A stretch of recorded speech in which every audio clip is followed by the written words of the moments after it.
Hey everybody, what's up and welcome to Shooting the Shit Uncensored. I am your host Piers Austin and I am from Multi-Continental Wrestling Alliance. I just want to send special thanks to Generational Wrestling Society, WCW Nation and Love Those Wrestling Belts for allowing me to stream in this show in their groups and allowing my audience to be that much bigger. Also, just wanted to do a special mention to our sponsors, which are, there you go. Special thanks to our sponsors, Signal Studios, who is a recording studio in Sydney, Australia. They do great sort of sounds, recording space. If you need music sent to you as well, you want to get into sort of rapping or singing, I don't know, whatever it is you want to do, contact Signal Studios, find them on Facebook. Also, Mayan Belts. Mayan Belts are the premium belt maker in the world today. If you need any custom championship belt or any of your favorite current belt that you see on wrestling TV, contact Mayan Belts. Also, you can contact Eddie Williams at Mayan Belts, and he'll make sure to look after you. So, also A-Rock Designs, my friend Ashley Rodriguez's business. She makes cups, keychains, tumblers, hoodies, shirts, you name it, she makes it, and she does a great spin on it as well. Her cups are amazing. I've got 3 on order, and I'll be showing everyone when they come in. But guys, without further ado, I want to bring in my guest this evening. His name is TNT, Greg Bownds. Greg, hey, thank you. TNT, thank you very much for coming. How are you, brother? Oh, I'm really good, man. I'm really good. Just been trying to get through this coronavirus stage of life and keep on keeping on. You know how it is. Yeah, no, absolutely. I get where it's coming from. And, you know, how's everything been? I mean, obviously, for those who don't know, you are the promoter and owner of the AWF here in Sydney. You know, how has this coronavirus really affected, you know, you guys and your shows? Well, it's put everything to a standstill. It's affected it dramatically. You know, like we just come off a few shows for the Supernova Pop Culture Convention. So we ventured to Melbourne. We had a big sort of showing there, and then we're on the Gold Coast. So 2 weekends of really big crowds. You know. 2-day events, so you know, lots of different people seeing the action, lots of different people, you know, interacting, and a lot of matches. You know, each day there's probably, you know, 8 or so matches. You know, we do a section at 12, 2, and 4 each day, so it's a busy time for you know, like for the wrestlers and just organizing the show and just getting everything together.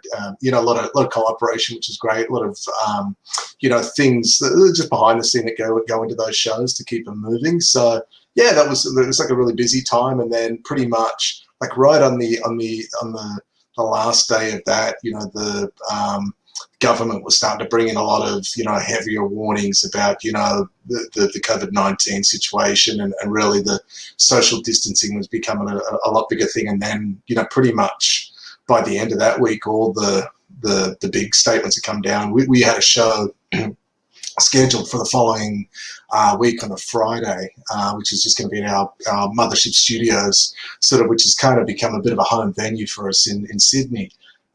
You know, we've been selling that out regularly and just kind of creating a regular show in close to the city every sort of 2 or 3 months.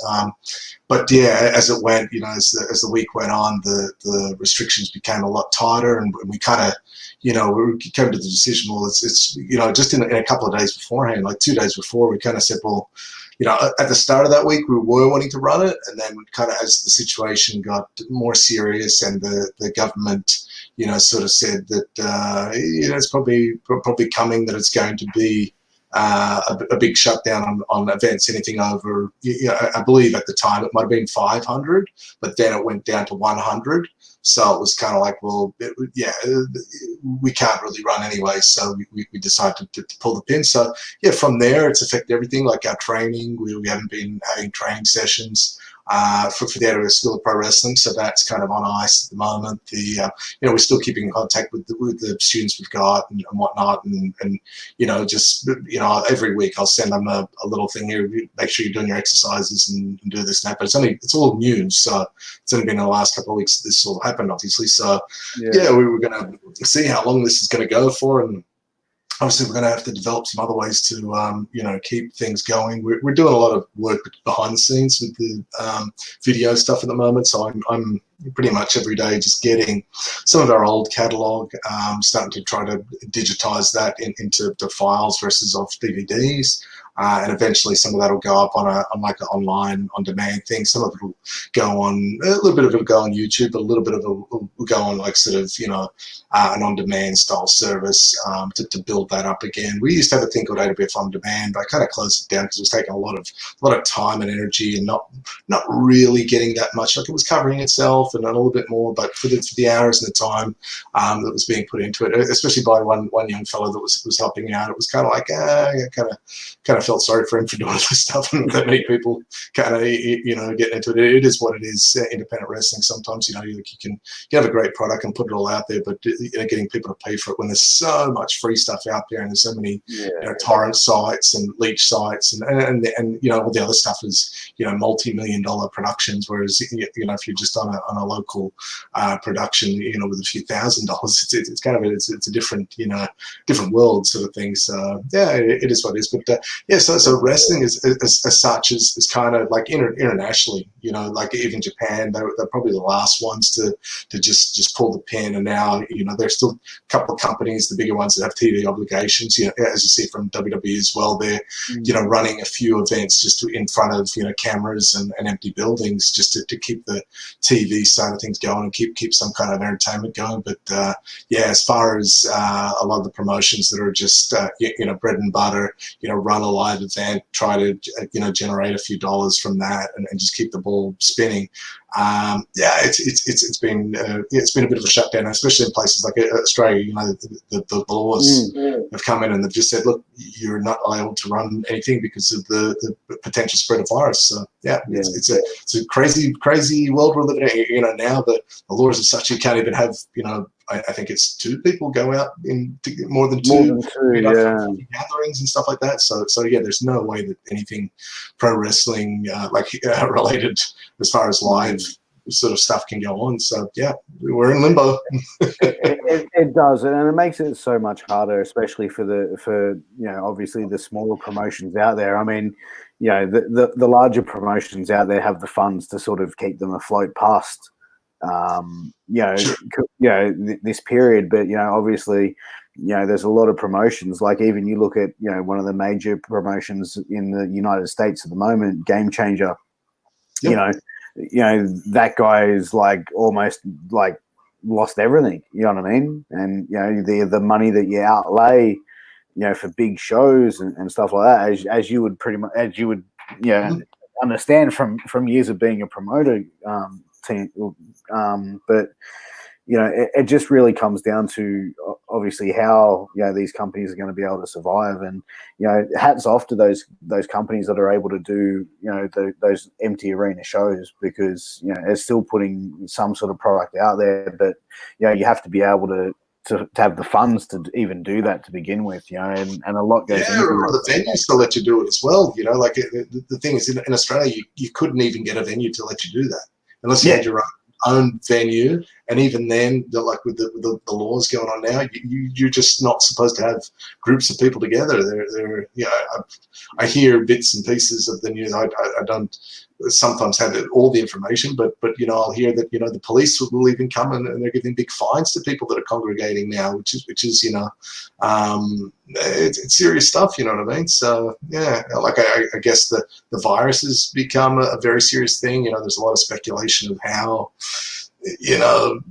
dangerous the whole thing is, but there are places where a lot of people are dying, and the hospitals have got people that are sick, so it has to be taken serious, especially for like older people. Like, I'm sometimes around older people, so even going out a lot and coming back, there's a bit of whether it's paranoia or whether it's just partial sort of like just being scared from the media. There's a lot of media pounding that it's the end of days and whatever virtually. So it's kind of a thing that you have to. It's spreading fear, And fear campaigns definitely, but you don't know what else is going on. But as far as just trying to, I guess, just fall in line and keep on moving forward. Yeah, the indies that are running those shows, God bless them. Yeah, something. It'd be great if some people could, be at home and support those guys, because they're really trying to, I guess, stay afloat. Some of them, like even for myself, like I don't do anything else. I haven't done anything else ever. I do pro wrestling. I run wrestling shows. I wrestle. So now it's shut down. I'm kind of going, well, I've got some savings, but it's going to run out, especially the way that, the food prices, they're not going down. Everything is, still got to pay rent. I still got to, I got two children and an extra child. So I got, and a partner. So I got 3 kids to feed, and every week you're still got all these bills coming in, and so yeah, it's a struggle for pro wrestling. Yeah, no, it definitely is. But how long have you been in pro wrestling for? Well, here's a nice fact for you. Just a couple of days ago, it was my 25th year as like an in-ring professional wrestler. I started training in 1994, which was kind of like my last year of school sort of thing. And then, began wrestling the next year, which was in sort of April. I believe it was the 5th of April. 1995 is when I had my first match at Ingleburn RSL. And then 25 years quietly just popped up a couple of days ago. So I'm quite proud of that. It's a quarter of a century, so it makes me feel bloody old. But it's. So you said Ingleburn RSL. Who was the promotion? Do you remember? It was called Worldwide Wrestling. It was run by 2 gentlemen called, one was Ken Dunlop and the other guy was Wayne Pickford. Both of those guys, wrestled for many, many years. They were kind of like remnants, I guess, of the World Championship Wrestling TV era. They were trained by Roy Hefner and Al Costello. They, wrestled around the club circuit. They were like a tag team, but they also were the promoters of that sort of promotion. So yeah, some fine men. They wrestled over in England once or twice on a couple of tours, and sort of were a real tidy tag team, and they even trained like some of the local wrestlers, like is often the case, with the local promotion. They'll have like a training session with us. So when I first started, Lofty and the Dazzler, they kind of ran some training from time to time, and I attended a few of their sessions and sort of learned a few holds and moves back in the day. And I never got to wrestle Ken one-on-one, but I wrestled Wayne a couple of years later. Ken kind of retired a little bit earlier than Wayne Pickford, but I got to wrestle Wayne a couple of times and was friends with him. And yeah, but it's kind of like there's not many of us left from that era that are still in wrestling now, sort of thing. Even that sort of very sort of mid-90s wrestling in Australia, sort of thing. And that, like I said, Dunlop and Pickford were kind of like the remnants of the sort of 70s WCW TV wrestling. They were kind of just, around it then, but not so much on TV, but it was kind of coming off, and then they were kind of coming in. So, those guys, even like you could say, I don't know, but like Andy Harpus was another guy that was promoting around that time. He was actually on some of the Animal Harpus. Yeah, he was on some of the shows back then. So, yeah, and then it was kind of, sort of off TV, and like Steve Rackman and some of these kind of Australian icon sort of promoters and wrestlers were still kind of loosely involved in a local scene. But Pickford and Dunlop kind of pick things up from there, We were actually talking back before we went live about names, a few names blast from the past, and Wayne Pickford. I remember seeing him wrestle, and as we mentioned, we have a mutual friend who wrestled for a while, and I remember going to shows and seeing Wayne Pickford at the shows and just going, God damn, he's one intimidating player. He's just this big dude. I was like an 18-year-old kid, so I was like, very very vocal and very confident, very, like yappy, so yeah, they will. He later in AWF when he like he used to be called Lofty Pickford when he was with Ken Dunlop, but I pretty much when he came to AWF, he actually worked in prisons. So when he first came in, I formed AWF in about '99, and he'd kind of been wrestling some shows for the IWA, which I was part of, sort of from about '97 to '99, and Wayne kind of was working in the prisons, and I thought, oh, it would be great to have him as like a warden type thing. So I called him Punisher Pickford, and then that was a name that he stuck with from there, So that was always a cool little gimmick. So yeah, I get that he would kind of be a little bit intimidating, because he is actually quite a tough man. Working in the prisons for a long time, you have to be able to put up with a bit of crap, I'm sure. So. But you know what? He was always nice. You know what I mean? Like I was just a young kid, and I obviously I was friends with a guy who was one of the boys. Essentially, I wasn't one of the boys, but I was kind of like his mascot. This kid mascot. Hey man, I'm coming along to a wrestling show. Sweet. But yeah, like Pickford was always a cool dude, man. He was always cool. Like I said, intimidating as hell. Like I'd be like, yeah, like, but a good person, he's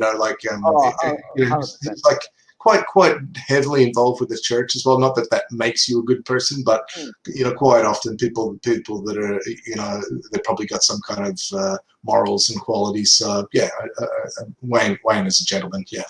Oh, 100% agree with you. 100% agree with you. But so you mentioned you started the AWF in '99. Correct. So what was the reasoning for launching your own promotion? What was the factor when, you know what, I can run this whole thing, I can promote, I can train, I can put the shows together. I'm going to do this. What was the driving factor for you? Well, there was a couple of things, it was about 98, it might have even, it was kind of like late 98. I guess I was the third owner in the IWA, but I got hurt at one of their shows. I was wrestling Mark Mercedes, who we'd spoken about previously. We're in a match, and things were happening, and I got a back body drop over the top rope. Which is quite a big bump as it is. I thought he was going to pull the rope down, but he back body dropped me. It was just a thing that happened in the match. But the ring that we were using was quite high. It was like a modified boxing ring, so the actual sort of ring apron is higher in those kind of rings. So what happened was it was like falling out of a one-story building. You know what I mean? So by the time I flew, you ever see that Shawn Michaels versus Kevin Nash match where he flies up and takes that back body drop? Not quite as big as that, but you get the idea. He's kind of right up in the air. But as it turned out, there's no pads on the floor. There's no kind of thing. So and landed on the floor, shattered my ankle, shattered the bone and the ligaments. Was a total mess. So I ended up having to go out in an ambulance. Match was a tag match, so in the match I kind of called to the partner what to do, and he kind of finished out the match. Then I went to a hospital, and then it took me a good 6 weeks to get the ankle to mend, and then another 6 weeks of rehabilitation. So there was a lot of time where and then after that it was still a bit of time where I couldn't do anything. So then one of the other owners, Tyrone, was going, oh well, you're not doing anything now, blah blah blah. Tax is coming up. You might be out. I'm like, what? I was like, fucking hell, man. I got hurt. I paid a third of the ring, and like all this kind of stuff. I was like, man, well, just tell me what you want me to do, and I'll do it from home. So he was, yipping and yapping. And he was a bit of a shady guy, but times have passed, and whereas this is another lifetime ago. So yeah. Anyway, so as it was, they were sort of edging me out. So I said, okay, well, in this time, I'll just you don't want me, all right? Well, I'll try and do my own thing. So I got speaking to a guy that had shown interest to invest some money and help out with the wrestling. I said, okay, well, what can we do? Let's have a meet up. And another friend of mine, we met up and had a chat, and he said, okay, we'll see what we can do. Here's some ideas. I said, oh, okay, well, I can try and do all this stuff. And said, okay, well, we'll just do mine. And then I came to the other guys and said, hey, do you guys want to be a part of this? This is what I got. And then the Mercedes and Tire said, "Oh no, we're not. We're going to do ours." I said, "Okay, well, can I have the ring money back, the money from that?" They go, "Oh, yeah, sure, no worries." Never got it, of course. Had to ask 50 times, and then, "Oh no, you've got it back in ring hire." It's like, oh, it's bullshit, But anyway, that's life, So I just kind of cut my losses and just went on and did my own thing, and then never looked back, So we started off big, the guy. Friend of the investor Rob Jones, he came in and had some big ideas. Some of them went well. Some of it, was hard to, I guess, execute on such a short timeline.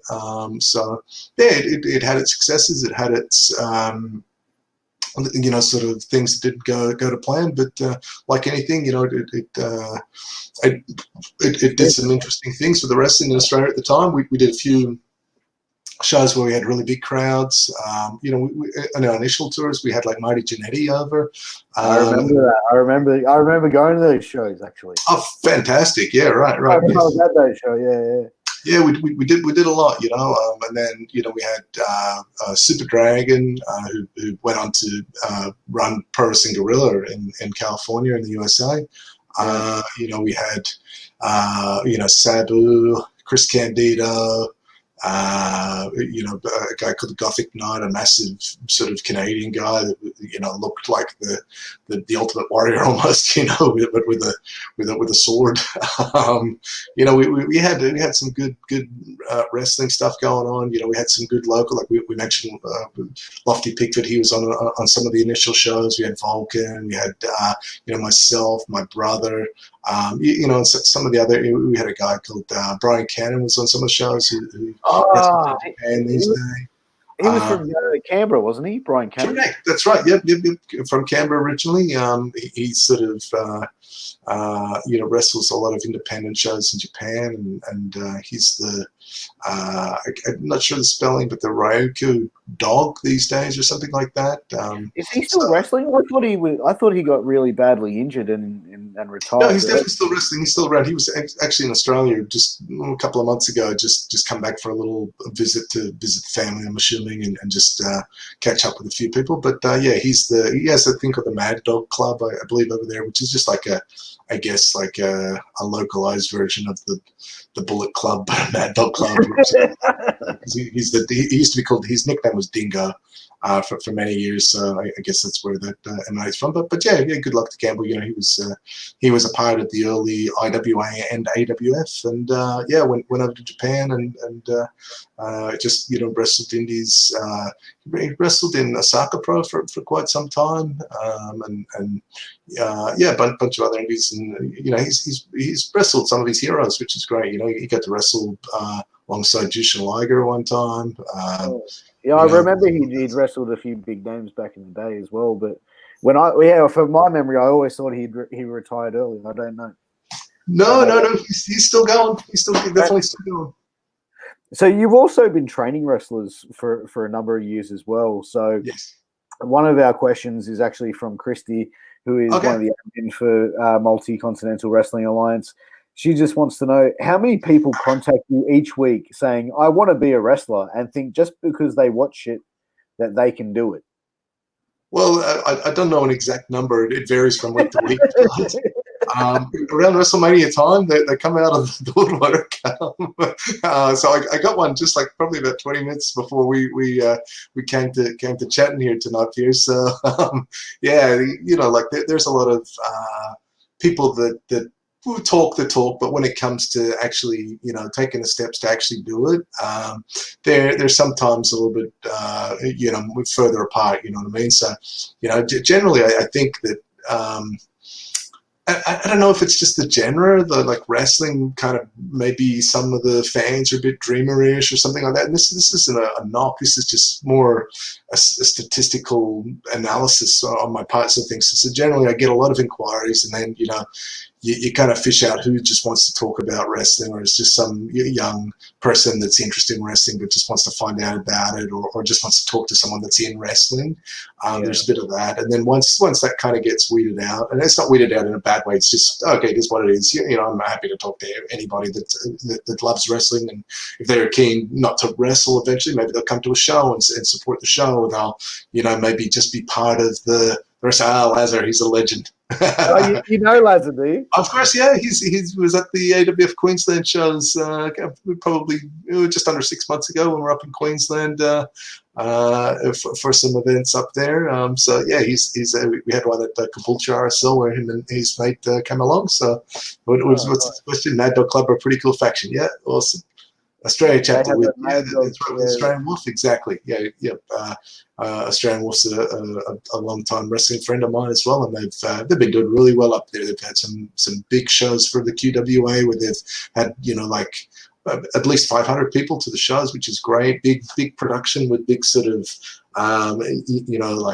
stage setups and big sort of truss lighting grids over the ring to give a really good production. So yeah, they're loving their wrestling up there and enjoying it, which is great. But yeah.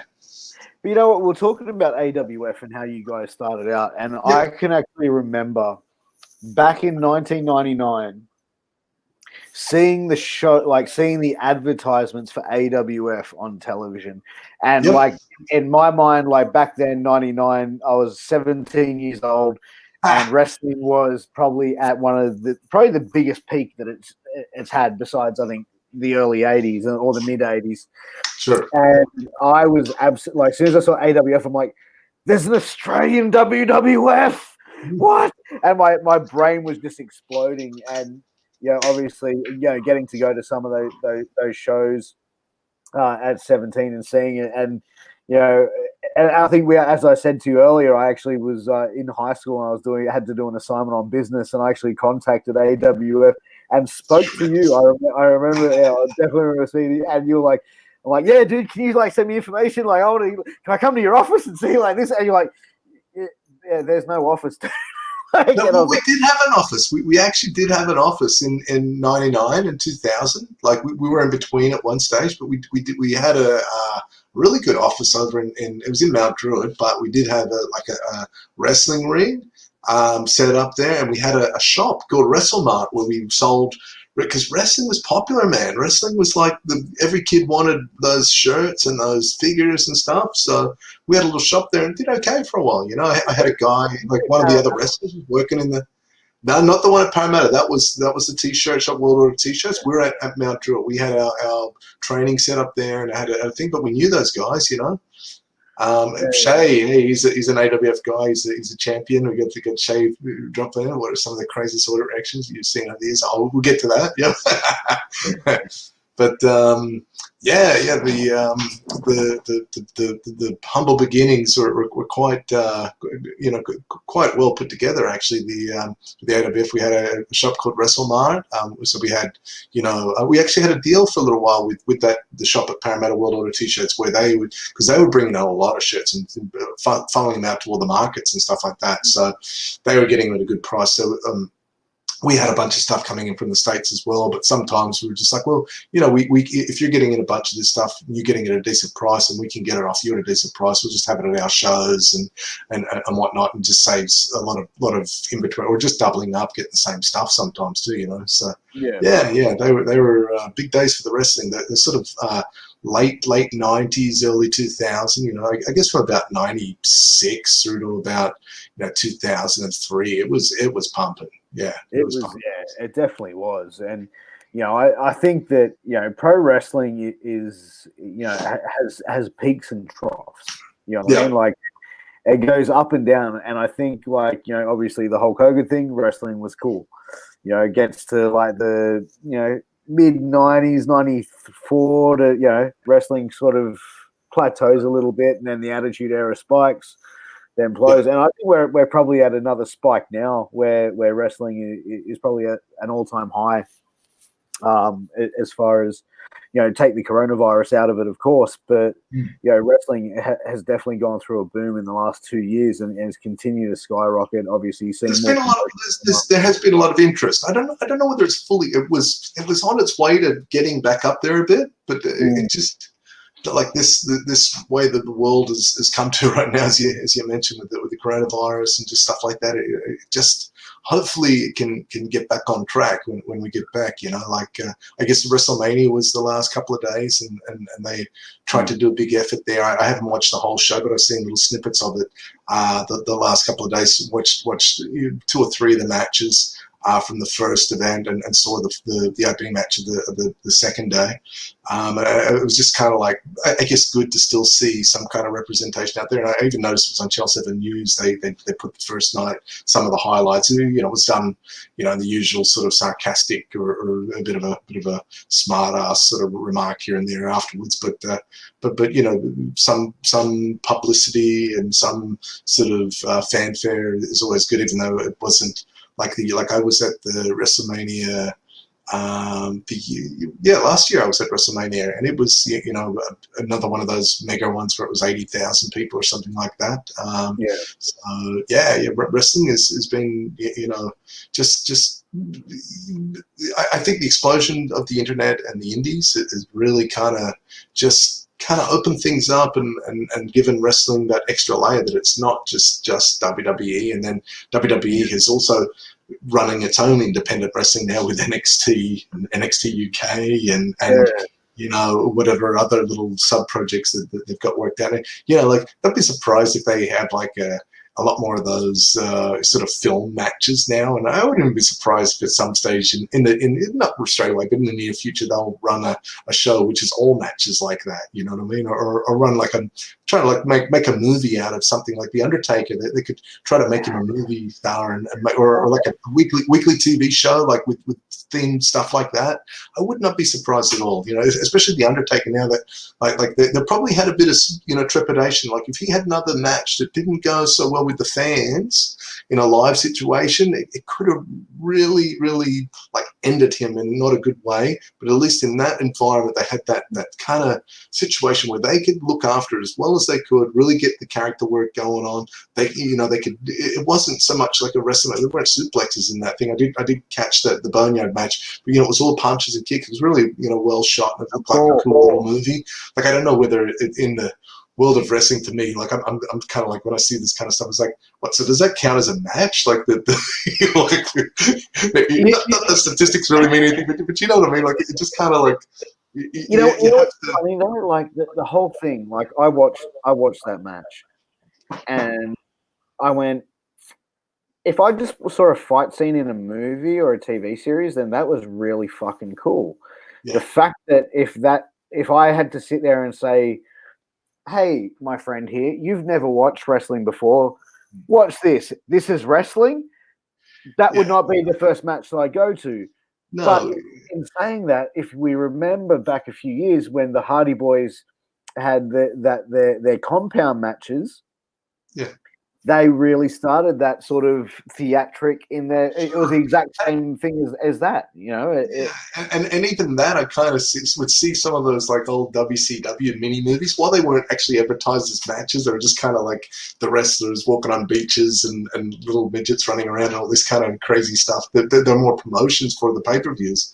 Even that could be a precursor to it in many ways. But all those things aside, I don't know, like it's a different look on wrestling, but it just kind of, I don't know, it kind of messes with the formula a bit. Like to have that on WrestleMania, like I know it's a different like year this year with the COVID-19 and all the rest of it, but just to say like so now you can pre-tape these matches and put it all together, and that's a WrestleMania match. It's just a bit strange. But even then, like I think because the whole thing was strange. There was like wrestling matches in front of no fans. This is like not often being done. Like sure, there's been a few famous empty arena brawls. I guess. I I think Jerry Lawler and Terry Funk did one back in the day, and Foley and The Rock did one, but they were kind of obviously very different circumstances, but really cool for what they were. But yeah, man, it's wacky days, that's for sure. And these movies, like they're going to have their fans, and they're going to have their people. Like I'm sure someone like Jim Cornette's mind is exploding, as some of the old school people would be. But it is what it is. I think they look really cool, but like when Makers is involved as well too. Then there's like always like these like movie magic things. Like there's that scene where AJ had him in the grave. He put him, like he built to that, and then all of a sudden he was standing behind him, going ha ha ha. It's kind of like. And then the thunder and the lightning was coming out. I know it's all gimmick and it's wrestling, and like I as somebody not watching wrestling, I'm like, oh, this is fucking cool or whatever. But in a wrestling show like that's supposed to be wrestling, they're making movies, as Vince would say. So and that's the thing. It's like, look, it can be entertaining to someone, but if you're a hardcore wrestling fan, you're looking at that going, didn't he retire a few years ago? You know what I mean? Like, wrestling retirements, Jesus, what are they? Yeah, just ask Terry Funk, bro. Come on now. But they were Ric Flair or whoever else. But that's the biz, I guess. Exactly. So AWF shows. Are you in charge of the book? Do you have someone booking the matches for you? No, I run it all. Yeah, I pretty much. Do it all, man. I will set the show up. I'll book the venue. I'll do the events, do the matches, do everything. Yep. Do the music, do whatever needs to be done. Yeah. Wow. So you really are a one-stop shop of professional wrestling. In many ways, but like there's always help. There's always help along the way. Like some on the day of a show, for example, like I can't do the whole ring myself and do the whole thing. So there's some of the wrestlers, some of the trainees, some of the helpers come and we load the ring on the truck, we put it on the truck, we take it to the building, we unload it, we set the ring up, we set the merchandise up, we set the music up, we get everything to the screens if it's a video place or if it's a music place, we work out what needs to be done, and then everything's in place, and then get ready to open the doors, and here we go again. It's the run sheet in the back. You do your bouts, and hopefully people stick to times. And we usually do a little intermission just so people get a break, and then come back for a second half. Hopefully,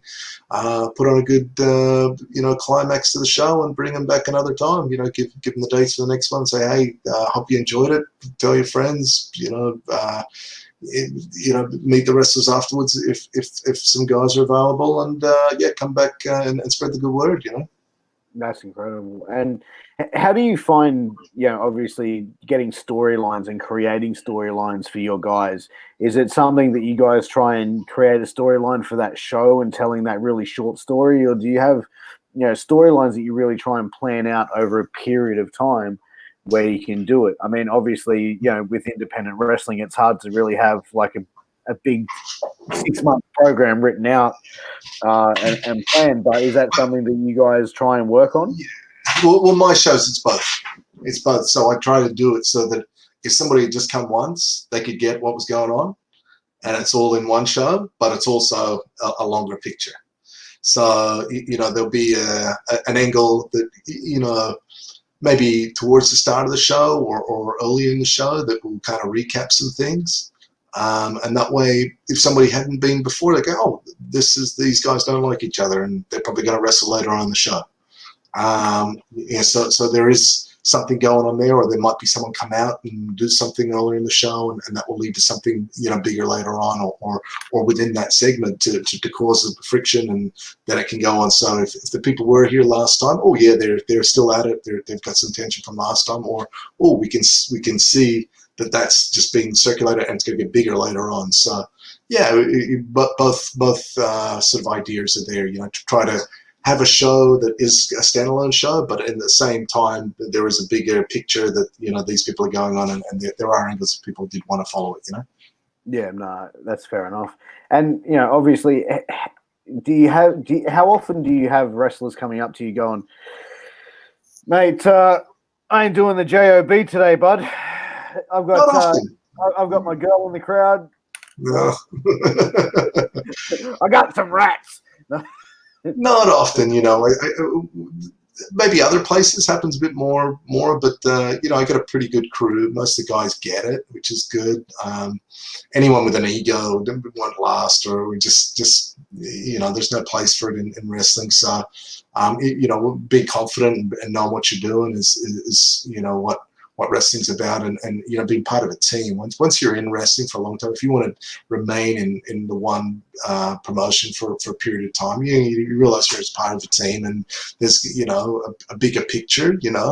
I like to think that most of the guys have a pretty good trust in what I'm doing, or some of them it's not so much about the storylines. I think for them it's more about, okay, I'm gonna get the physical theater out there and do my wrestling matches, and be part of something that's a group effort that entertains some people and that excites some people, and they have a blast doing it. So as far as storylines and characters goes, we got plenty of them, and we got the different factions and the different kind of ideas, and try to having a card that has many different sort of things on it is also important. I think, has something to please a lot of people. Some people are more into like the real sort of physical matches live, or some people might like sort of a bit lighter things. Like it depends on the kind of event too.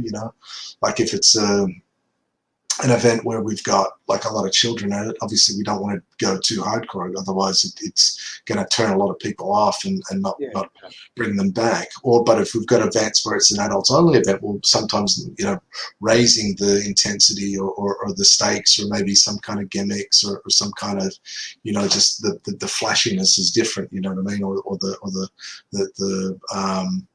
the match types can sometimes be a little bit more adult themed, or a little bit more heavier hitting, or a bit more sort of boisterous, whereas on a lighter hearted show, there might be a bit more comedy involved, or there might be a little bit more sort of crowd interaction on a sort of friendly personal level sort of thing. So it varies from crowd to crowd, and from show to show. Yep.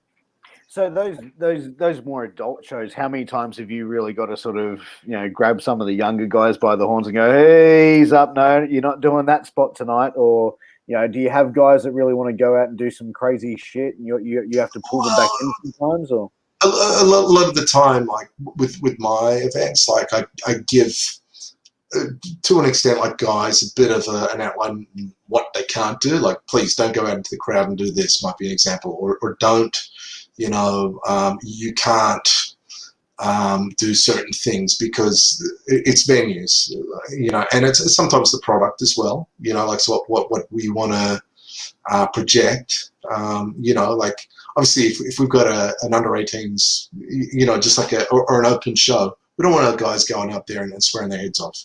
It only turns people off, or venues get word of this, and they don't want you back, so or you don't want people out there bleeding all over the place, or spitting and stuff like that in certain places, because it's unhygienic, and it's a bad impression for the wrestling, and it only takes one person to get a bug, or especially in this climate right now, it's going to be intensified when the wrestling goes back. People want to spit and stuff like that, even if it's from the somebody getting struck and the spit comes out, like in a wrestling match it sometimes does. There's going to be more eyes and that kind of stuff. It can't be the wild west everywhere anymore. Like where a lot of places are not, looking after venues, or even some of the guys not looking after venues. Like leaving beer all over the place, or doing stupid stuff, or just abusing the the venues when they wrestle their matches and, you know, throw themselves into a bunch of chairs and wrecking chairs for the venue. And, you know, the promoter doesn't want to have to pay for that. And the venue, and they don't want to have to deal with that with the venues when the venues go, hey, you've broken some of our stuff, or there's a big hole in the wall. What the fuck? You know, like you're supposed to go to, you know, and then you got to start talking public liability, or you got to start, you know, throwing, you know, a lot of independent wrestling shows don't make a lot of money, you know, or sometimes they don't make any money for some people. So, you know, like when there's extra bills at the end of the night, it doesn't sit well. So, yeah. Yeah, I can imagine, especially for someone like you, who's the one who's forking out the money to put the shows on. And, you know, you guys don't want you guys doing stupid shit. But, yeah, do you find a lot of the time it's the venues coming to you going, right, Greg, I don't want to see this. I don't want to see this. This can't happen. This can't happen. Or they just let you have that flexibility to run your show? It's not so much that, like, they're coming up and saying, don't do this, because a lot of the venues don't know what to expect, you know what I mean? Especially if it's their first time. They're kind of just like, okay, well, they're going to trust us that we run a show. We've been running a show for over 20 years now. So they're going to, you know, have a bit of, like, trust in us. And, you know, we have insurance and all this kind of stuff. So they're going to have a little bit of peace of mind. But you know, I think it's just a common courtesy, you know, like, but there are other people like there'll be sometimes a new young promoter that comes in that hasn't run many shows that might be hell inspired, like, you know, by old ECW or CZW or something, you know, a hardcore promotion, or they have these ideas and they'll go and let their wrestlers do anything, and some of the wrestlers love it, you know, like half the wrestlers are crazy guys that love that kind of stuff. I love that kind of stuff, but I know that there's, you know, I've wrestled some of those guys from ECW, like Sabu and Tommy Dreamer and all that. And, you know, there's a difference between, you know, taking a table in the ring and in a match, or you know, than running out into the crowd and smashing light tubes all over the place. And, you know, like, if that gets done in the wrong place, sometimes it can be bigger problems, not just on the night and not just for that venue, but those venues sometimes talk, or there could be an inquiry. If it ever gets to be like these big inquiries where the government gets involved, wrestling either gets shut down or it becomes a lot harder to run shows, and they'll be like, wrestling used to be regulated in many states, New South Wales included, and for a little while you had to, you know, do a lot of things and like, you know, be watched, especially when I first started running shows. Later, as the years went on, the sport and rec just didn't really care about it. It was kind of like the bastard son of combat sports, so they just kind of didn't really bother with it, you know. I mean, they're just kind of, it's happening, you know, send your forms in and don't do anything stupid. But the idea was not to do anything stupid. And when the rise of a lot of that sort of hardcore stuff sort of flowed from Japan and then came to America, and then, you know, by, you know, the way of tape trading and whatnot came to Australia, like some of the promotions started to want to do some stuff, and it actually really got some wrestling in Australia, like PCW, like a good friend of mine, or two good friends of mine, actually, Lobo, who used to wrestle for the AWF. Actually, the very first AWF championship match for the Australasian Championship was myself versus Lobo in the final of the tournament. So, it's not the Lobo from CZW that you might be thinking. No. Lobo from CZW didn't have face paint. I'm trying to think the Lobo with you from AWF. Didn't have face paint. He just sort of wore a black and blue sort of outfit and had a beard and long hair. But excellent person, excellent, you know, just high risk wrestler. Loved, passionate for the sport of wrestling. Respected wrestling greatly. Loved to bleed. He wanted to bleed a lot for his passion. But Lobo was one of the best we had. You know what I mean? It would take insane, you know, crazy bumps. You know, I think his last match was on a show, on one of the international assault shows against the Dudley Boys, and he said he wanted to go out with a bang, and he got power bombed over the top rope, just onto the ground, and that was the end of him. You know, he wanted to go out with a bang, and it was at a big the Melbourne arena, sort of in his hometown. So yeah, Lobo was great, but he really had some great matches in AWF, and you know, in Melbourne wrestling for PCW. Like him and Mad Dog did this match, which was kind of like a barbed wire rope match, and a bit of media got involved, and I think they definitely made the papers in Melbourne, and there was a lot of controversy about it. And then after that, some bit of regular, like I think the venue there they're running at Rowville got in a bit of strife, and there was a lot of a little bit of backlash about it all at the time. I remember that. That was yeah, like that. I think they bled on kids or something. I don't know. Well, I don't think they bled on kids. It was just bloody and violent, and a lot of people haven't seen that violent before. Not bleed on kids, sorry, but I think there was a lot of people went into panic and even called the cops or something. From what you probably know more than I would, but that's what I like. I think I heard that someone they had the cops come to the event because they thought it was like turned into a shoot fight or something at some stage. I don't think they thought it was a shoot, but I think that possibly some people might have panicked or just thought that it had gone too far, and there was hysteria about it, and the papers did get involved, and it was kind of like should this be happening? Is this and it's still it's a question, like really, like legally should this be able to be produced? Like should you be able to legally violently cut yourself up in public with weapons? It's a moral question that's probably if someone really wanted to legally go into it, it's probably not really legally allowed, but exactly, self-mutilating. Self-mutilating, essentially. Absolutely, yes. And as we spoke before, like you and I were both big fans of hardcore wrestling and extreme wrestling, but as we got older, it's like, obviously you've been in the business for 25 years. I've never been in the business, but even then, you don't stay in the business for 25 years, taking uncalculated risks every single night, especially with stuff. Well, you just don't last, like a lot of those guys that have taken the meat. Like even someone like we talk about Lobo, he's a great wrestler. Could have wrestled a lot longer, but his career ended 10 years ago because he could, maybe life he didn't want to continue as well. But he took a lot of big bumps and his body was in really bad shape. Like a couple of times I wrestled him, and he would want me to give him these massive bumps, and I'd sometimes kind of say to him, Henry, like, can we just do something a bit smaller? Like I don't need to pound on you over the top rope to the floor. We'd be doing the tables. Like we loved it. We loved it, but like sometimes it's kind of like, is this the right thing? And that's the thing too. When you wrestle other people, like even if they give you their body, like for you to want to do that, sometimes if it's too crazy, like it's a moral, like kind of tie. Yeah, sure, this is going to get me over, but big deal. You want me to do it to you, but I don't necessarily feel comfortable. Like I can do it. That's not a problem. I can do it. But if you do land on your head and die, like how does this play out?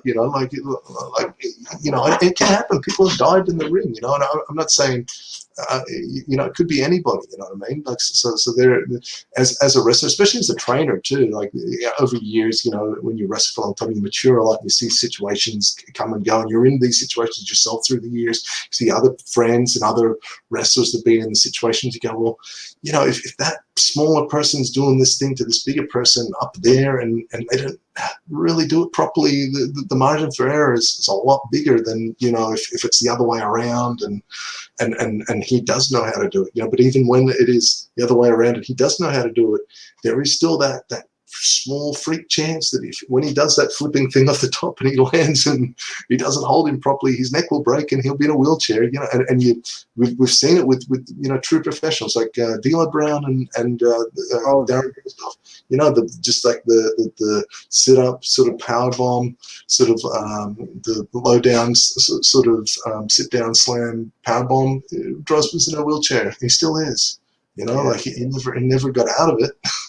It continues on, and people, that there's a lot crazier moves than that going on these days. You see these, it's almost like a bit of a joke, flipping pile driver and stuff like that, the Canadian destroyer. But like the wrong people doing that. Like if you got two guys with highly trained bodies and they're athletic doing it, but then you'll get like some guys that are new or just want to try it or whatever, and they'll land it a couple of times and whatever, but then maybe they're not in the best shape, and they'll do a match, and they're, halfway into the match or 3/4 of the way in the match, or sometimes at the start of the match because their psychology's all over the place. But regardless, and they won't do it properly, and one of them will tweak their neck, and they'll be screwed, but it only takes that one person to do it even worse, where they don't just tweak their neck, but they break their neck, and then a whole bunch of wrestling becomes, like in question again, and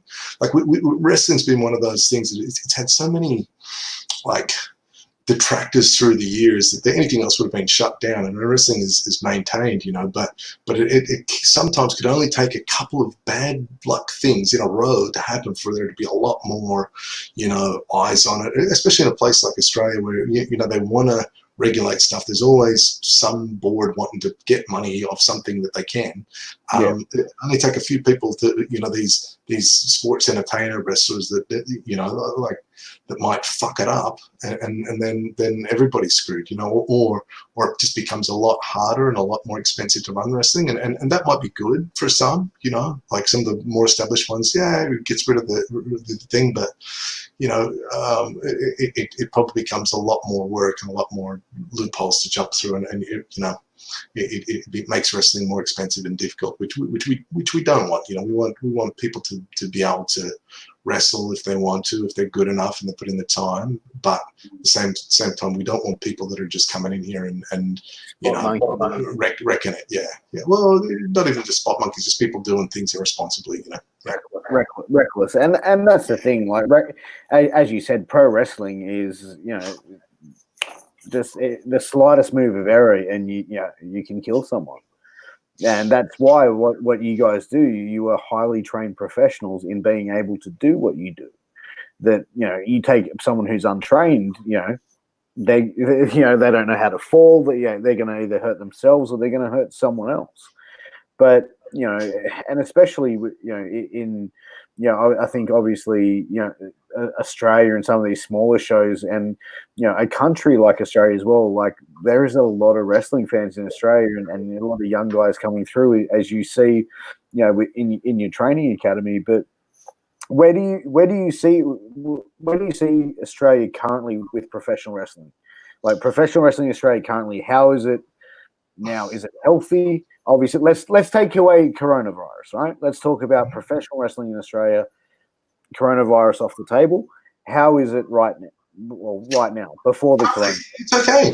There's a lot more wrestlers that are actually kind of okay now. Like, there's probably, I don't know, maybe 30 or 40 wrestlers that could wrestle anywhere in the world, which is good.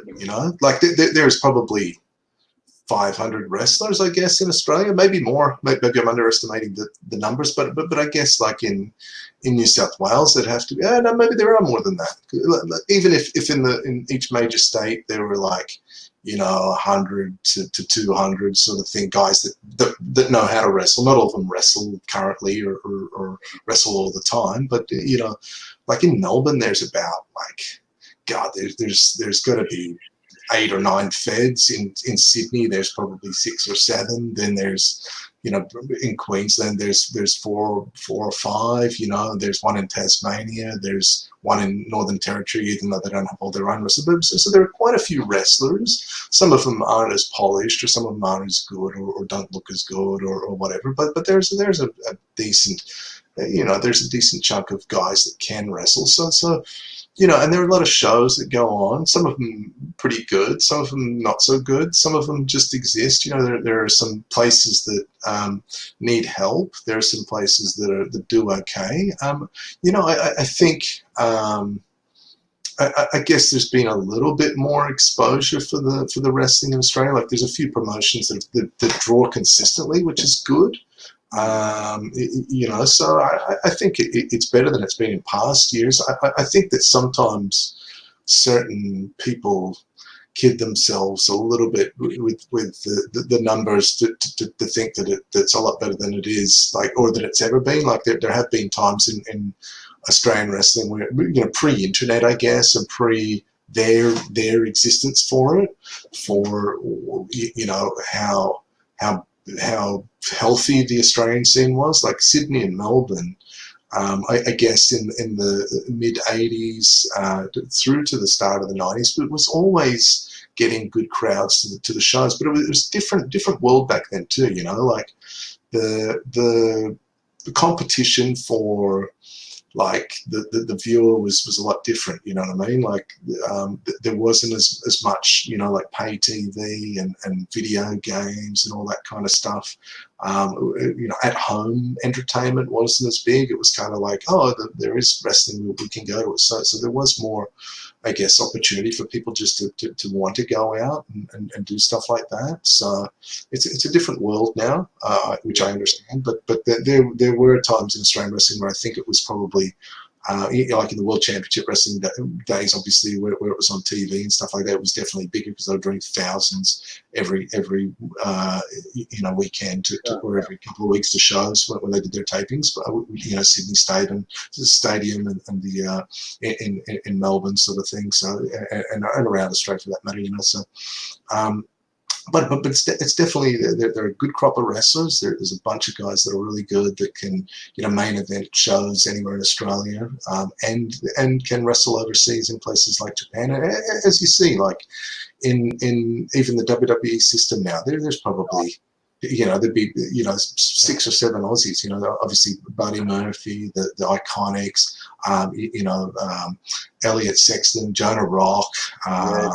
Rock, he's had a couple of good matches in NXT. Yeah, he's a tremendous person, tremendous wrestler. He's great. He's an Adelaide guy. Wrestled for probably a decade now, and it's great to see a guy like that. I've wrestled against him. He's helped me with shows. I ran a show about 2 years ago, and he wrestled Christopher Daniels. And I had a great match. So. Excellent to see guys like that. Shane Haste or Shane Thorne, I think he's in WWE. He's him and Elliot Sexton are a tag team. I think they even appeared on Raw like the last week or two, which is fantastic. In the past, like I guess Emma Tennille Dashwood is still in Impact Wrestling. There's like in Ring of Honor now, Slakes and Adam Brooks have kind of shown up. They may be back in Australia now because of the coronavirus, but they'll get a run again once the world kind of returns to semi-normality. So the Aussies are getting out there. Even over in England, some guys have branched out. In other times, like a couple of the wrestlers have gone to Japan and done things here and there. Even recently, like one of the young wrestlers from Melbourne has been for DDT. Another friend from up in the north of Queensland has did a DDT tour as well. So you guys are getting out there and living the wrestling dream and going from place to place. I think the scene is healthy. It could be better. It could be better, but it could be worse. Like there's some great, like PCW in Melbourne's got a great setup, a great venue. In Melbourne again, MCW, their Thornbury Theatre shows can consistently get a good crowd and a bit of buzz, which is good. They put some decent numbers in MCW from what the bits I've seen with the shows, man. They seem to get a really decent crowd. A lot of fan interest and a lot of work behind the scenes, I'm sure. Do you see Australian wrestling to be bigger than what it actually is? Do you think it could be a lot bigger than where it is now? Yeah, definitely. Yeah, it definitely could. And do you think it could be that the top 4 promotions in Australia, right? So let's start at the top 4 or 5. AWF definitely in there, but do you see like the top 5 promotions in Australia coming together to create a super promotion to basically build something bigger, or do you think that there's mostly some of us work together anyway. You know what I mean? Like some of us, you know, some of their guys come over here and go over there. Like I do the Supernovas every year, and I kind of keep a tabs on who the better wrestlers around Australia. And so not always all of them I have wrestled on my shows, but I know who's around and who's here and there sort of thing. So there is a bit of a, like in that regard, a bit of a sort of, you know, some working together, and most of the good wrestlers are friends, or we kind of have been on the same shows together or through the years, or just know like somebody that knows somebody that's kind of, you know, had a good story about someone or whatever. So there's a good camaraderie in Australia. It really comes down to, I think that, you know, if there's someone with a good corporate sponsorship package and a good money and good, you know, whether like TV is a different thing now, but it probably still wouldn't hurt. Like if there was something that was pushed, like with big promotion by a major station or even by a minor station, but it was just really given some oomph, you know, with a good, you know, budget for production and a good crew. Like I do believe that we got the wrestlers here to do a good show. You know, and there's a few creative people behind the scenes that be able to put it all together, and you know, I don't you know, I don't think that would be the problem. It's just getting someone to want to do that. Like the problem is WWE comes in with their packages and sells them to the stations. And they go, okay, we'll give you 5 shows or 6 shows, and it'll be this many $1,000 to run each week. You can only run WWE wrestling, and each show, you know, breaks down. It might only be, you know, a couple of thousand each show, but you do it for a whole year. So the thing is to produce a show.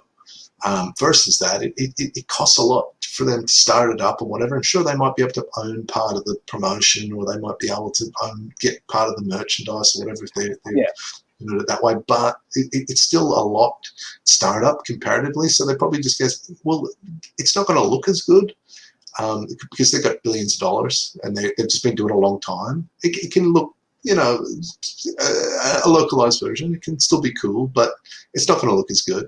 And it's not going to have the polish, and it's not going to have the people. Even though it's a localized product, they still come here. The WWE, so the WWE's got, like, you know, 100 years of fan base.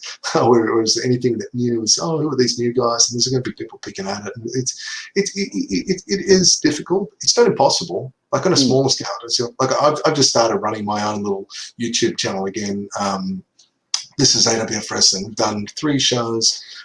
It's just small time stuff. I get it, but it's just to get the names out a bit more, to get the people to know it. And it is, you know, I was asked a little while ago a similar question, you know, and it got me thinking. And some people that like wrestling said, well, we'll just get some practice up and get that happening, and we'll see if we can get, you know, some things going over the next year, and then we'll be in contact. Which is like, great, okay, well, I'll give it a, you know, a couple of hours a week, and I'll edit some of the matches together, get a bit of practice on commentary, get a bit of practice on thing, and try for that. You know, you say that wrestling's popular. It is popular at the moment more than ever. Like the amount of opportunities for Australians has been huge, like we just mentioned. And even myself, I've had offers that have been great, but I just kind of like to get away. Like even just now, this coronavirus thing, I had something pretty. It might have been the biggest thing I've ever been offered to come up. I can't really speak about it right now, but because it might still happen after the coronavirus, but it was supposed to be now, you know. And it's like all this thing is just like thrown it into like, oh, we'll push it back 6 months, and I don't really have time at my age sort of thing for an extra, you know, 6 months or a year with kids and all that. It's, you know, like I had this block of time planned to do stuff, but you know, like it is a really interesting time for Australian wrestling, and it can go bigger. And it probably will maintain, and there's a lot of wrestling that goes on. Like every weekend, there's you know 4 or 5 shows going on in Australia everywhere, like on each day. So there's, you know, there's in Sydney and Melbourne now, there's like a wrestling show on every corner every weekend. There's like I can't run shows without another show happening that weekend or the weekend after. Like something like a couple of weekends ago, there was like four shows on the same day. I was like, what the fuck is this? You know, like this is stupid. You know, like, and it wasn't because anybody. And I don't think it's guys going, oh, we're going to run on Sunday. Like if they are, they're stupid. Like you want to run on a different day, so you've got but even so, a lot of the promotions they have their fans and they go to their show, and they have their fans and friends that go to their show. It would be great, if all those fans could come together for one show, but it's hard to work, and it's hard for the people that are in charge to monetizing that split and what they think is value and what the other person thinks. There's a lot of small businesses running on their own formulas, and that works for them, but it doesn't work for them, and it's difficult to get it all together, or there'd have to be some big incentive that everybody wanted, that everybody could benefit from for it to work. So it is difficult. Like I've thought of it many times, but I think what'll end up happening at some stage, someone will have a bunch of money that knows what they're doing and has the TV station or the production company that's got the contacts to put it in a major format somewhere. It might even still be on internet. There's a lot more pool these days than you can imagine. I went to, here's a little thing, like my son, who's 10 years old, he watches like internet TV shows, and this kind of popped me the other day. It was just like this, it's called FGTV. It's like a gaming show for kids. And I went to Kmart the other day to buy some baby things because I've got a 1-year-old child, and I saw these action figures, and they were from this internet gaming show, FGTV. I was like, what the hell is going on? That's that show my son watches. But it's just a YouTube show. It's not a TV show that I know of. It might be, but it had action figures of this guy who's just a father that sits and plays video games with his kids, and they put graphics on it. And that whole range of action figures in Kmart. I was like, whoa, that's how big YouTube and the internet is now. I'm aware of how big it is, and I'm aware of it, but just kind of that, just to see that, and it's like, man, it's not impossible, Yeah. Well, I got a 4-year-old and a 2-year-old, and my son is obsessed with watching Ryan's World on YouTube, to the point that if I sat him there in front of the TV all day, he could sit there for 12 hours and legit just be like. And he like is legit, and this is like, he'll sit there and watch kids play with toys. I'm like, dude, like, let's just turn this off and go get the same toy and play with it ourselves. Like, yeah. And he's looking at me like I'm crazy. You know what I mean? So, but look, I think that, kids. I'm sure the shit that we did when we were younger was even crazier. But and a few battles with those LJN figures, that's for sure. Yeah, exactly. LJN WWF figures.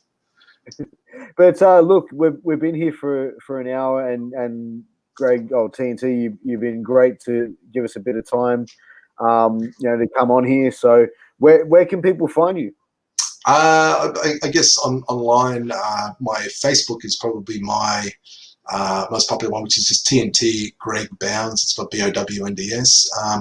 There's about like 3 sets, because that one's pulled up to about 5,000 friends, and that was that weird limit. So there's another one, just like TNT Pro Wrestler.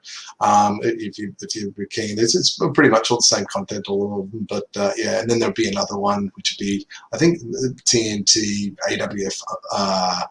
Owner, maybe. I didn't create that one, but someone else created it, and then I had to take it up because they were putting weird stuff where they just didn't want to do it. So it's like, okay, well, so there are 3 Facebook ones out there that I actually kind of have a bit of clout over. Then there's the Instagram. It would just be like TNT Wrestler. Twitter would be TNT Wrestler. I'm not such a Twitter face, but more the Facebook is good.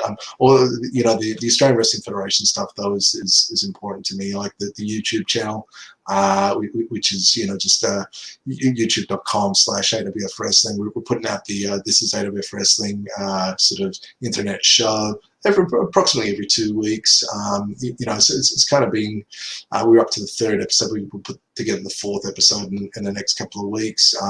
Just trying to keep something regular out there, just to keep fans updated with what's going on show-wise, training-wise. We've got the Dream Camp, which is coming up in July. So that's a 4-day wrestling camp for wrestling fans. You don't have to be a pro wrestler to do it. You could be someone that just wanted to, a young person is for 12 and ups. It's a fantastic thing that we've run for years. That we try to run one of those camps every year, and people love it. I've had people tell me it's the best week of their lives and all this kind of stuff, and they get photos, they get to hold the belts. Speaking of the belts, I got the AWF tag team title here. That me and my buddy Hilliard, being a belt show that you are, is the. We're not a belt show, but we do stream in a couple of belt groups. Say that again. We're not a belt show, but we do stream in a few belt groups. Yeah, for the belt guys, absolutely. Yeah, the multi-continental belt society. We like that stuff. So yeah. So lots of TNT stuff out there. There's the as I said, the AWF, just the AWF website is awfwrestling.com.au. That's kind of like the home for, it's got like the training merchandise there at the store. These times, if you can purchase a shirt, you got shirts like this, Respect Pro Wrestling. We got a bunch of other stuff. Some of the old school DVDs. Are going to be coming out. We've got the 20-year celebration one from December that we're going to put out in the next week or so. We've got the artwork sorted, just the final touches on some of the match edits that are happening at the moment. Some of the old school AWF events are going to be coming out soon. I got a couple of the old Psychotic Slam, the 10-year anniversary show.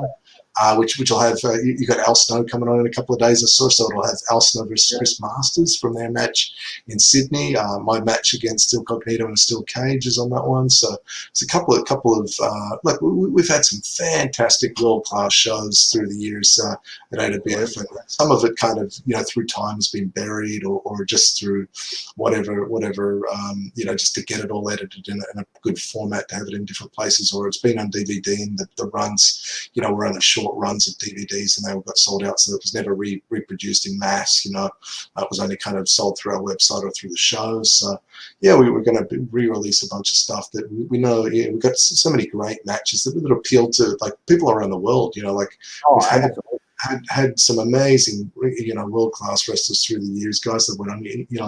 I watched Sami Zayn versus Daniel Bryan on the WrestleMania 2 days ago, and I've been in the ring with both those guys, and Drew Gulak was at ringside as another guy who I trained with as well in Ring of Honor rings, and it was kind of like, man, all these guys have been around AWF, have been in AWF rings, and it's such a cool thing to see them on the WrestleMania show, but also just to acknowledge the history of some of these guys have been in the rings, that some of the new people that are going to come and train will be in the very same ring, or be able to carry on the good work that those guys have done on tours, or the main sort of bread and butter guys that have really paved the way for them, like people like Lobo we were talking about before, Il Cognito, Mark Hilton, the guys that wrestled sort of in the 2000s for AWF that really were excellent wrestlers that could have wrestled anywhere in the world. These days there's a lot of guys that have been in AWF rings in the last years too that are fantastic wrestlers. Like we just wrestled in Melbourne. We had JXT wrestle Whiskey 6, which will probably be on one of the future This Is AWF Wrestling shows. They got great talents and such good careers ahead of them, both guys. Then there's many talents all over Australia. We go to Perth, we go to Adelaide. There's guys like Rat Daddy and AJ Istria and the likes down there that can wrestle anywhere as well. And it's a fantastic scene in Australia, and I really hope it does kind of like mature and get a bigger following, not necessarily just internationally, but just locally. My dream for wrestling is pretty much always been this: to get a bit of respect for pro wrestling, in Australia especially, for people to kind of care about it, and to, you know, for it to be good, like for people to come to a show. Like I've been to a few. I remember going to Dragon Gate and being on some of the shows there, and just feeling the buzz of the crowd and going, fuck, this is just like amazing wrestling, and people love it, you know. And I've been to a few other wrestling shows, like New Japan shows in Japan a couple of times, and it was just like, man, the quality of the wrestling, the people just looking at it like a sport style wrestling, and just people loving it. I would love that to kind of translate a little bit more often in Australia. There have been times where we've got that feeling and got that emotion, but for it to be consistent and for a whole bunch of people to see it would be tremendous. You know what I mean? On a regular basis, like, you know, the dream for me is okay, for wrestling to draw 1,000 people, you know, every you know, month or whatever at a venue around Australia. And, you know, so it's about halfway there. Like there's, you know, 400 or 500 or a few, and it's always has been for the last 20 years, you know. It's been, you know, but getting it up to that 1,000, you know, and I'm sure like there are these tours where, you know, 20 internationals are coming out, and it might get that. But I mean, just like with local guys, you know, maybe 1 or 2 internationals to pop it now and again, but with a base of guys, you know, it'll be fantastic, you know. Lazar threw in a question, Ollie, just to finish off. I don't want to forget his question. Right. The legend is, yeah, like one of the wildest crowds that I've ever wrestled. Oh, there's another question there. I was like, I'm just trying to find it.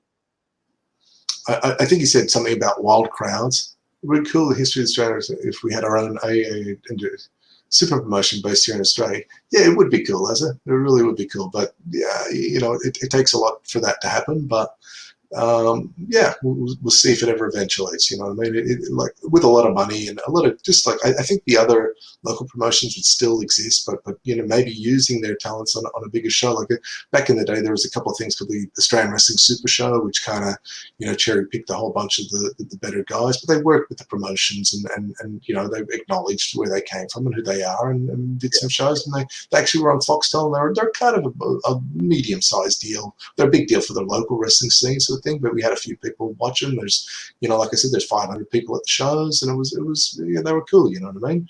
Yeah. And sorry. Yeah. What was Les's earlier question? Was something like the wildest crowd or something in Australia? I remember we did one at Wollongong. It was like a rock and wrestling show with like some bands and stuff like that. And then it was at the closing of the uni. And we mentioned Lobo earlier, but he ended up jumping off like a balcony with a leg drop through a table on Jason Holton, I believe it was. Then there was a bunch of other, like there was like a battle royal, and some rowdy like fans got a bit drunk and tried to enter, and I vaguely remember a Singapore cane being used on 1 or 2 of the guys, and to get out of there. You know, yes, so they're you know, Big 7 Foot Thunder was there, and he's quite intimidating, and Mr. Big Time John Simmons or whatever name he was using at the time, he was there. It's hardcore superstar at the time. Yes, there was a whole bunch of crazy stuff going on in Wollongong at one show, and you know, it was over 1,000 people too, which is a great, you know, like vibe for the wrestling, and you know, people that were, you know, celebrating the closing of their uni bar or whatever, so they were having a few drinks, and it got wild, you know. As every good wrestling show should. But, yeah, at some stage. But guys, look, we are going to wrap things up. First of all, TNT, thank you so much for coming on. It's been an absolute pleasure talking to you. We have to do this again. We absolutely have to do this again and do a part 2.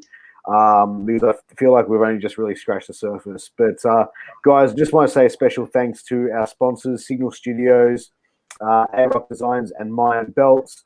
You know, and also, just to let you guys know, you can find me at Multi-Continental Wrestling Alliance. I'm the host of Shooting the Shit Uncensored, and tonight I've been joined by TNT, Greg Bownds. Thank you so much, TNT. As I said, we will get you back on, and hopefully we'll see each other at an AWF show very soon. Sounds great, man. I'll see you soon, Piers. Thanks for having me, man. No problem, man. Thank you, and thanks everyone, and I'll catch you next time. Wicked.